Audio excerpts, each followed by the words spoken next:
Olá, meu nome é Isadora Matos e esse é o Vale Lutar, podcast oferecido pelo Memorial Vale da Saudade, onde falaremos sobre morte, morrer e luto, temas que ainda são considerados tão tabus em nossa sociedade.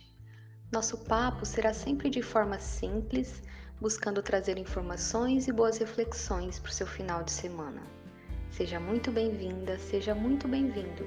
Pegue uma xícara de café ou de chá, separa o lencinho e vamos conversar.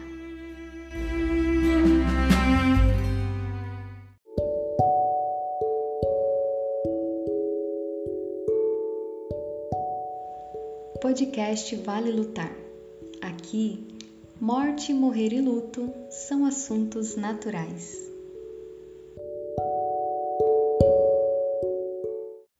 No episódio de hoje, vamos falar um pouco sobre a comparação. A comparação ela está presente de muitas formas, de muitas maneiras ao longo da nossa vida.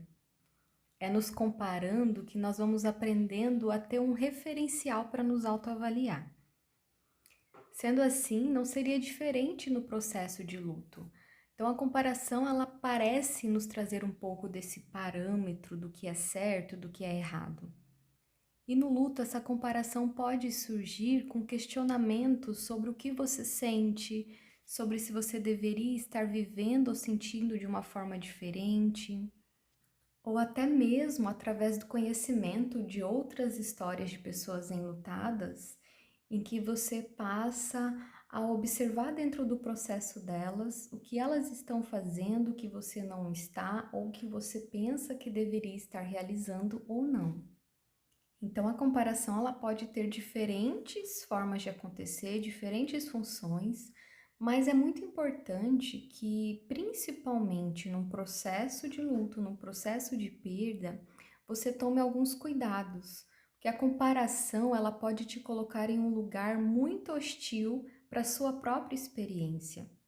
O luto, enquanto um processo único, particular a cada história, ele vai ter também a sua própria forma de acontecer, a sua própria forma em que essas oscilações estará presente, em que as oscilações acontecerá de uma forma mais intensa ou não. Dentro do seu próprio processo de luto, você vai ter as suas memórias, as suas lembranças, as datas, lugares, gatilhos que outra pessoa talvez não tenha. Quando você se coloca nesse lugar de se comparar constantemente com outras pessoas, com a experiência de outras pessoas, você assume uma postura de desrespeito com a sua própria história, com a sua própria vivência. Pode cair também algumas armadilhas dentro dessa comparação, que além desse desrespeito com a sua própria história, você pode também passar a se comportar de formas que não têm relação, vínculo nenhum com a pessoa que foi perdida. Dentro de um processo de luto, quem foi perdido também deixa marcas muito específicas em nossas vidas. Então, ao se comparar, você está comparando a sua perda com uma perda que não foi sua, com uma perda que é de outra pessoa. Essas armadilhas dentro do processo de luto e de comparação te colocam nesse lugar de ausência de autocompaixão, onde você vai passar a invalidar o seu próprio processo, a não reconhecer a sua própria vivência, não só de luto, mas também de história que foi compartilhada com quem foi perdido, também das suas próprias crenças e legado que foi construído dentro dessa própria vivência.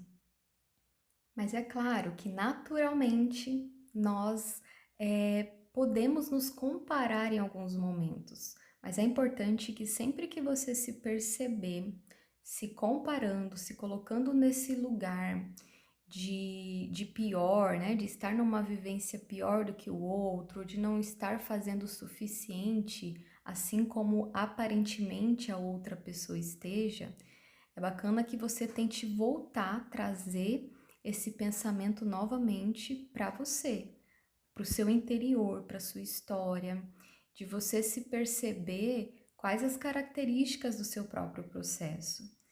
Afinal, você tem acesso apenas à sua experiência. A experiência do outro que você compara, você está vendo de um outro lugar, você está vendo de fora da situação real que aquela outra pessoa está vivenciando.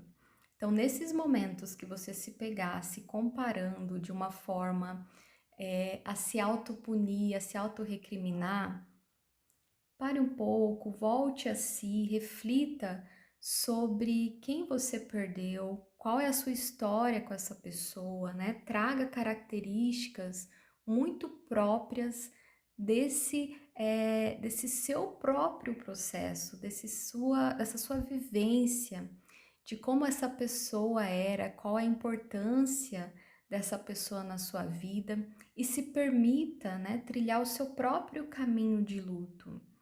Não cedendo o espaço a essas comparações que te coloca nesse lugar de estar errada, né? De que te coloca num lugar em que parece que você não está vivendo corretamente esse momento. E um outro ponto que eu quero salientar é que a vivência do luto, assim como algo muito único e particular, ela também não tem o jeito certo ou errado de ser vivido. O seu certo vai ser você cedendo espaço a viver de acordo com a sua própria história. Então, se permita viver esse seu momento, expressar as suas dores, a sua saudade, a sua forma de homenagear essa pessoa que é só sua e também dela. Não ceda espaço a comparações que vá fazer com que você se invalide também. A sociedade já leva tão de uma forma descuidada, né, as nossas dores e os nossos lutos, que não é justo que você também faça isso com você. Essa é a minha mensagem de hoje. Espero que tenha chego aí até você e feito muito sentido no seu coração. Forte abraço, nos vemos no próximo sábado.